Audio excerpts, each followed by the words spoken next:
Okay, let's dive into this explainer. Today we're looking at the architecture of influential discourse and, unpacking what it really means to master the art of debate. And hey, this isn't just for politicians or trial lawyers. We're talking about how mastering this transforms you into a purposeful, highly impactful communicator in your everyday life. Let's get to it. So what if debating wasn't actually about winning? I know, it sounds crazy, right? We're so conditioned by society, the media, and, let's be honest, our own egos to treat arguments like a battlefield. Just picture a heated meeting at work, or, yikes, a tense family dinner. It usually turns into a zero-sum game. One person totally digs their heels in, absolutely determined to walk away the victor, leaving the other person just utterly defeated. But what if we completely rethink the ultimate goal here? If we take winning off the table entirely, what are we actually left with? Well, look at it this way. When communication is driven by this desperate need to win at all costs, it inevitably gets combative. It's exhausting, and frankly, it almost never changes anyone's mind, because people just instantly put their defenses up. Boom, the walls are up. But our source material introduces this deeply empowering paradigm shift, collaboratively seeking truth. It's like night and day. Instead of two opposing sides firing arguments back and forth across a table, imagine you become two people standing side by side, looking at a shared problem together.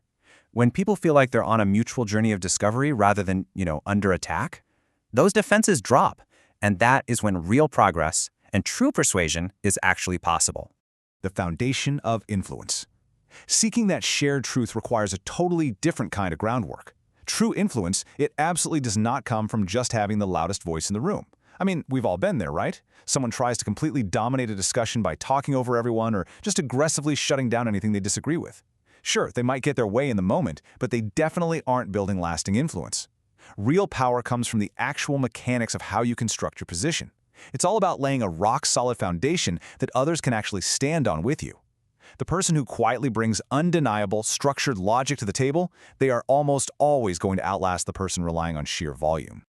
Now, what's really interesting about this slide is how we define valid premises. Sure, it sounds a little bit academic, but these are simply the truthful statements that anchor logical reasoning.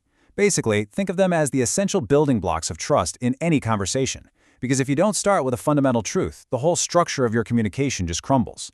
For example, say you're trying to solve a business problem.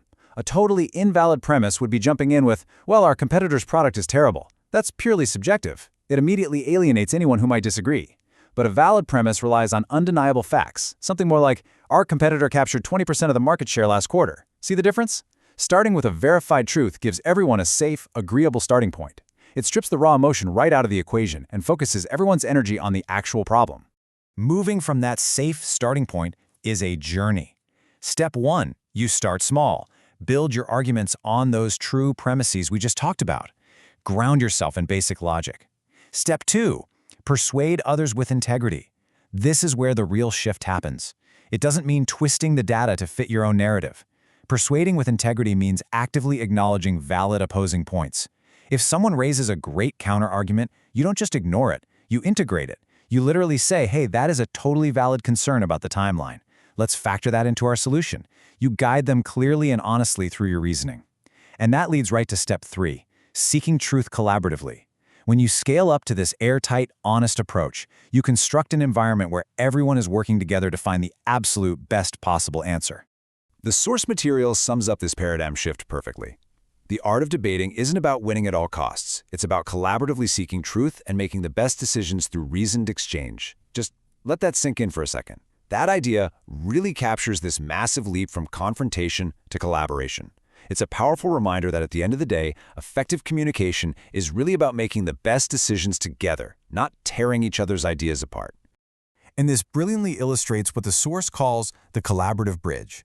When we actually adopt this collaborative mindset, we start building a bridge. This isn't some defensive wall we put up to protect our fragile egos. It is a brightly lit pathway that reaches out to the other side. As you engage with folks respectfully and logically, that bridge just expands. It connects more people, more ideas. The source highlights that on this collaborative bridge, people actually feel safe enough to share vulnerable or entirely new ideas without the fear of being immediately attacked. Because the whole environment is built on mutual respect and a genuine desire for the truth, information flows freely back and forth. Honestly, this is where real innovation and understanding happen.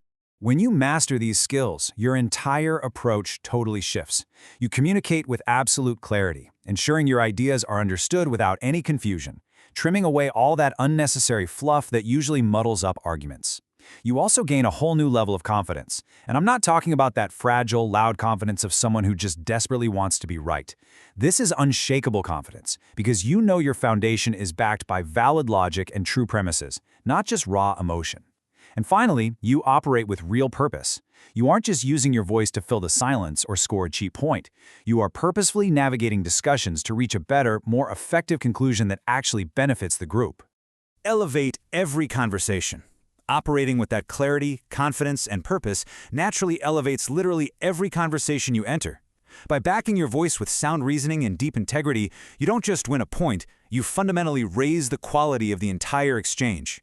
The source points out that you can actually feel when a conversation has been elevated like this. The tension in the room just drops. People stop interrupting each other. The focus shifts entirely away from personal attacks and moves straight to dissecting the actual problem at hand. You are setting a higher standard, and because of that, everyone walks away from the interaction a little bit wiser and far more thoughtful. A tool for lifelong influence and responsible leadership. So, the crucial point is, these aren't just neat little tricks for a corporate boardroom or some formal debate stage. Refining these rhetorical skills empowers lifelong influence and truly responsible leadership. It's about honing your abilities so you become this steady, guiding presence in everyday situations. Think about trying to resolve a super complex dispute in your local neighborhood committee, or even guiding a really tense family decision. When you are the person who can step in, de-escalate the emotion, establish those valid premises, and collaboratively seek the truth, people are going to naturally look to you for leadership. So I'll leave you with this. How will you use your voice to make an impact? You now understand the architecture of influential discourse. You know that your voice, when it's backed by sound reasoning, true premises, and deep integrity, has absolutely immense power. But always remember, with that power comes the responsibility to use it well. Think deeply about the weight and the true potential of your own words. Keep honing these skills, keep building those collaborative bridges, and go out there and use your voice to make a real, lasting difference.